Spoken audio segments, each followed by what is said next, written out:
Hey mom, are you ready? I am. Are you? I am. This is Between Us. Mother, daughter, unfiltered. No.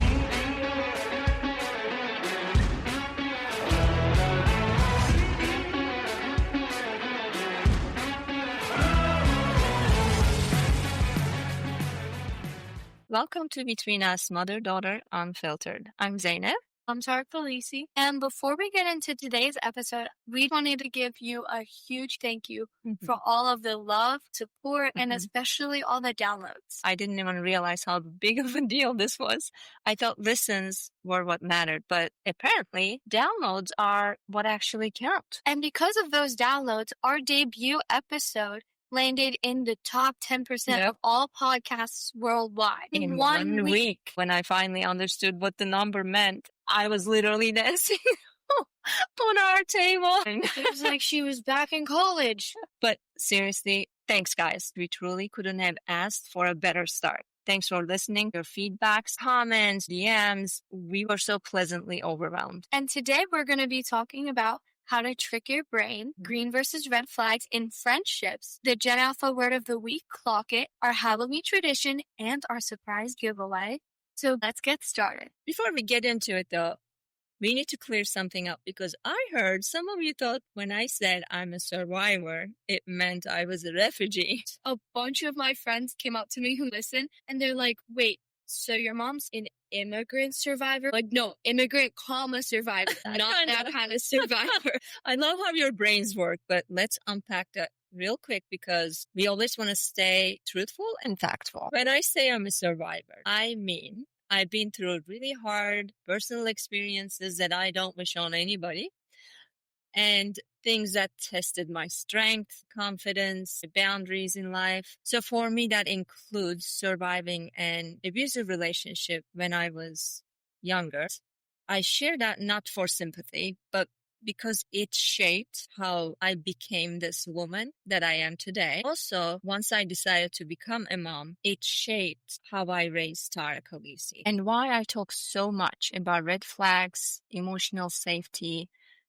Also, why I studied psychology as if I'm doing my PhD in it in my free time because it helped me ground myself, understand my emotions, how my brain works, my gut feelings. We covered that last week. And that's where the cycle breaker comes in, right? Right. Being a cycle breaker means I've made it my mission to stop repeating the unhealthy patterns I grew up seeing. Whether that's how people handled anger, love, communication, I'm choosing to do it differently so you, Tara Khaleesi, don't have to carry any of that forward. And honestly, that's kind of why I agreed to do this podcast with you, so that we prevent trauma before it happens. With our conversations, we bring topics into families' dinner tables, like we heard on one of the feedbacks. With one episode, we were able to open doors that were shut. So I'm glad you guys now know that she is not a refugee.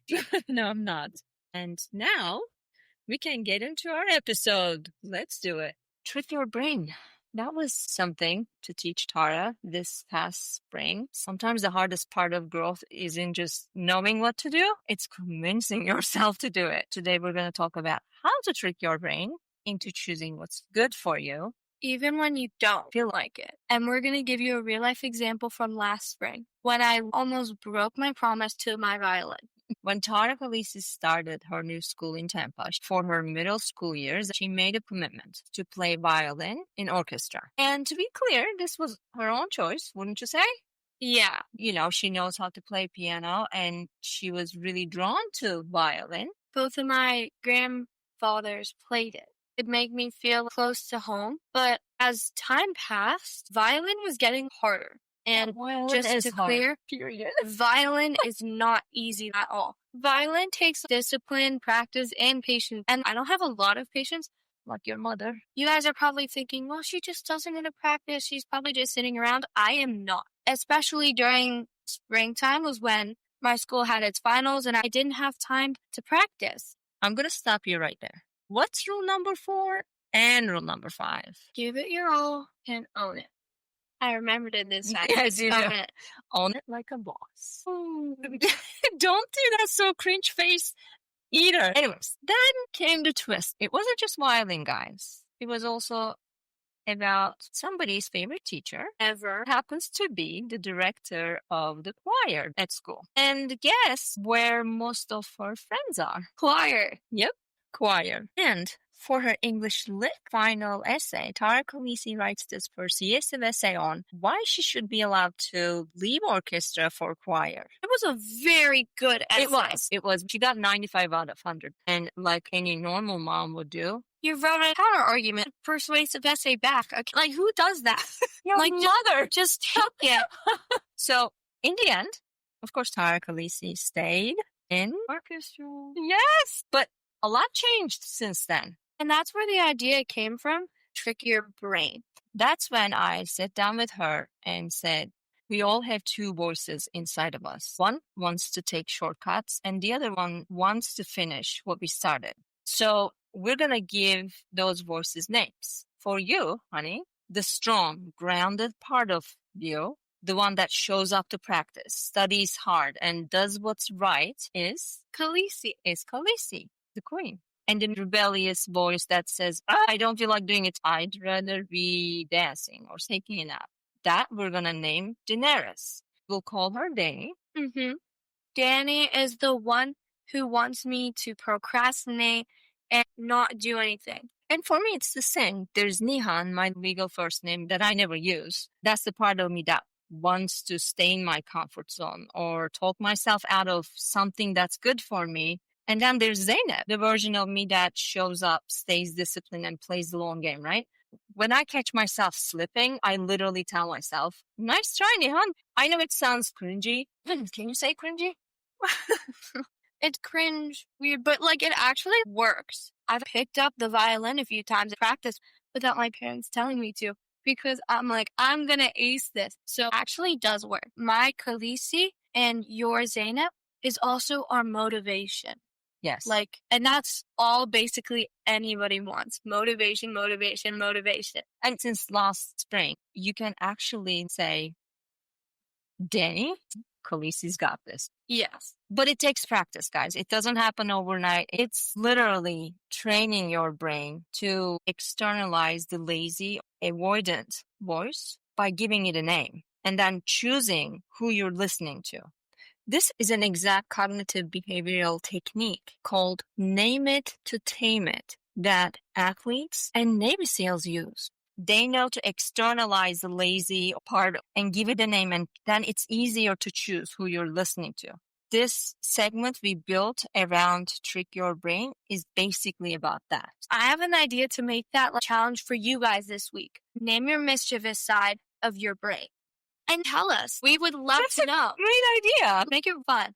And next time you want to quit or avoid something you know is good for you, pause and ask yourself, who is talking right now? Which side of you? Because once you see it, you can actually choose differently. That's how you trick your brain and build discipline without waiting for motivation to show up. Okay. So now I'm going to go off script here and touch on something that I think will resonate with a lot of parents, if not all. Don't look scared, Tara.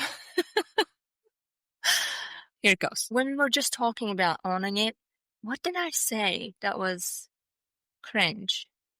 Own it. Own it like a boss. Yeah, I tried to forget it because it was that cringe. All right. So I'm going to go over something with you then. You know, honey, what you don't realize when you say cringe is that it literally triggers something in a parent's brain. When you call me cringe or when a child calls their parent cringe, in your brain, you're just expressing yourself. Hey, mom, you're embarrassing me. Mm-hmm. In my brain as a parent, it lights up the part of the brain that processes rejection and actually physical pain. Neuroscientists call it the social pain network. And it's not your fault. You're just expressing yourself, but it flips a switch that we don't even control ourselves. You know what I mean? That's why it stings. But to be fair, Mom, sometimes parents, including you, do really weird stuff. Well, guilty, yes. But here's the thing. I'm not doing it to humiliate you because from parents' side, what's really happening is that we're trying to make you laugh. One thing you don't understand, which is, again, not your fault. You shouldn't have to understand this because you're only 12. We just want to feel close again. Like when we were your heroes. You know, when you were 6, 7. Okay, I'm going to stop that. Kidding aside. When you roll your eyes and say, Mom, that's cringe, or even worse, you're cringe, it doesn't sound like a boundary to me. It sounds like a door quietly closing, and that scares the shit out of me. I'm sorry, Mom. I didn't know that it puts off the projection light or whatever in your alarms. And it's not just me. Did you read those feedbacks from 2 different dads, actually? One of the dads said, my kids call me cringe and I don't even know what I did wrong. Made me cry. My girl's already crying. Like I know, I got tears. I love when you call me my girl, because first I don't know who you're talking about, and then I'm like, oh, she meant me. I'm her girl. See? My brain just lights up in a good way when you just do that, because then I feel accepted. Holy mood swing. You were like, 1 second you were like, oh my gosh. And then the next second you're like, oh, and yeah. See, that's the reaction you get when you just include us, guys. That's what you make us feel without knowing. I need Gen Alpha to know we're not trying to humiliate you. We're just trying to stay connected. And it's our version of I love you. So I have an idea. How about we make a code word instead of using the word cringe, because that's a set off for parents? A code word? Yeah, like scissor. I don't know. I just saw it right behind you. Huge scissors. Okay. When you say scissors, that says, Mom, you're in my zone. Yeah, but we need to make it like a different word. Then every family should come up with their own private code word or gesture, right? Yeah, because if every family used the exact same word, it just become another cringe, and that's not what we want to do. So exactly, it's gonna still signal our brains like we're being rejected. Right. I actually really like this because it's like creating boundaries with love. And I love you for that. I love you using too. the word creating boundaries. I love you knowing and using these terms correctly where they matter. All right, guys.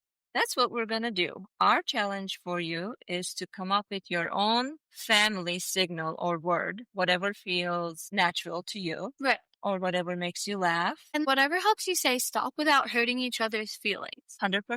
Okay, let's retire cringe. I love it. All right, so since we're talking about hurting each other's feelings, let's talk about red flags of the week. Last week, we asked you all to send us DMs of possible red flags that you've seen in your day-to-day lives. We loved reading them. Some of these were so spot on that I thought, wow, Gen Alpha really sees everything. We do. Let's go through a few and break down why they matter. All right, so DM1 says, when your private DMs end up in a group chat. Yep, that's a red flag because it breaks trust. DM number 2, when someone makes a close friend story just to talk about you or leave you out. Thanks. It does. Well, let's educate our older listeners like you educated me what close friend story meant, and then I'll give you the feedback. So a close friend story is basically you can make your own private stories and add whoever you want in various social media apps with those people only. Yes, which is completely normal. Okay. But the red flag in this one is that they talk about you and you're not included in it. It's basically digital exclusion. Even if it's digital, it's still bullying, just with filters and emojis. Exactly. DM number 3 is they'll keep your snap streak alive but ignore you in real life. I know what that is, but let's talk about what snap streak is very briefly. On Snapchat, you send a picture to somebody and then they snap you back, starting a streak. A streak doesn't equal friendship. Effort does. If somebody is not coming up to you and saying hi when they see you at school, but they expect you to snap them back to keep your streak alive, that is a red flag. And that's not friendship. Yes. DM number 4 reads, every time you share something good, they try to top it. I hate when this happens. Let's say I'm talking to one of my friends who's on my basketball team, and I go, I can't believe I scored 20 points this game. Mm-hmm. And they're like, well, I've scored 30 last game. Just show your support. Because you want to have a friend who's going to cheer you on just as much as you cheer them on. And guys, yes, this is definitely a red flag. All right? DM number 5 reads, they get mad when you say no, mute a chat, or take a break. That's a control issue, guys. Whoever sent this, great job. This is one of the most common red flags, yeah. And the most commonly missed. But saying no should never cost you a friendship. Period. Do you know what I really love? With these DMs, it proves that my generation is paying attention. I know. Most of the DMs came from your generation, only a few from mine. And I'm loving this. The fact that so many of you are already spotting these red flags most adults miss. And you're not just talking about drama. You're learning to read behavior, and that's the core of emotional intelligence. Exactly. It's cool to realize how much more aware my generation is getting. I'm so proud of you guys. It blows my mind that you guys are already so aware and also sharing them with us. That's really cool, you know? And that's the whole point of these conversations, the whole point of our podcast. Awareness is how you protect your peace before you lose it. And next week, we're taking it further. We'll talk about boundaries, how to let people know calmly but clearly that red flag behavior doesn't fly with you. All right. Moving on to our next segment, the Gen Alpha word of the week. Clock it. Can I say we clocked it with cringe thingy? No. Because that's what? scissor. You just said our word on air. Oh. Seriously, that was between us. Well, we already took it. Yes. Sucks for you guys. Scissor or scissors, that's ours. And if I start crying when I hear scissor or scissors, we're going to have to find a new word. All right. Clock it. So clock it basically means you ate down with child. That brings us another word, ate down. And ate down means you did a great job at something. So clock it means, again, without using new words into it, because then it gets really confusing for people like me who are old. Clock it basically means you did an amazing job. Is there a difference between we ate down and we clocked it? Kind of, but like very hard to explain. Gen Alpha knows. It's like learning a new language. It sure is. Okay, so I want to talk about our Halloween tradition, but I want to use the Gen Alpha word. We ate down? Yeah. All right, guys, we ate down with our Halloween tradition. Scissor. But was that correctly used? Yeah. The tone wasn't, we ate down. I can't win sometimes, but hey. Pick your battles. That's what I say to myself every day. Our Halloween tradition. Let's go over that a little bit. Since Tara Khaleesi was 6 months old, obviously her name Khaleesi comes from Game of Thrones. I have never been a big Halloween person. We didn't grow up with it in Turkey. And in college, Halloween just meant dress sexy and go to clubs and party. So that's all I knew about Halloween. And then when I became a mom, of course, everybody was dressing their babies, and you turned 6 months old right in that chubby stage of your babyhood. And I'm like, perfect. I'm going to be Khaleesi. She's going to be my dragon. That was the start of an era. After that, every year, we have had a photo shoot, and Dad is our photographer. I remember you were 2.5. You're like, Mommy, I want to be Snow White for Halloween. And I'm like, oh, that's so beautiful, honey. And then you said to me, and you be the evil queen, you look like one. I said that? I'm like, that? Yeah. I clocked your teeth with that. You did. Wait, whoa, I never. You didn't? I actually said that? I swear. Ask your dad if you don't believe me. Because I'm like, can you believe her? She said I look like one. So my mouth is on the floor. Like, I'm speechless. And that's how I became your evil queen. Mm-hmm. For that photo shoot. And she was like evil in every single other photo shoot. Yeah. Did Descendants one year. I was Mouse. She was Maleficent. These are all your ideas, by the way. You come to me and you pick all these evil personas or characters in Disney, and you're like, can you be that? And I look at you, I'm like, you really think that I'm evil? No, it's just maybe a new hair color. Like, black hair literally is what every single evil person. Your dad loves my black hairs. I do love it too. Yeah, it suits you. And the evil villain that you play. Nice. As soon as you said it suits you, did you just say that? You clocked my tea. Is that right? Can be. But people usually don't say that about themselves, right? Is it Yeah, something 'cause to it's be like- proud of? It's basically you just roasted me. Yeah. Oh, you wanted to be Adam's family, like I was Morticia, and you Wednesday. Total 2 hotties. And then 2 years ago, our last year in New Jersey, we were Barbies. She was the evil Barbie who stole I'm kidding. That would have been even better. No, there was no evil Barbie.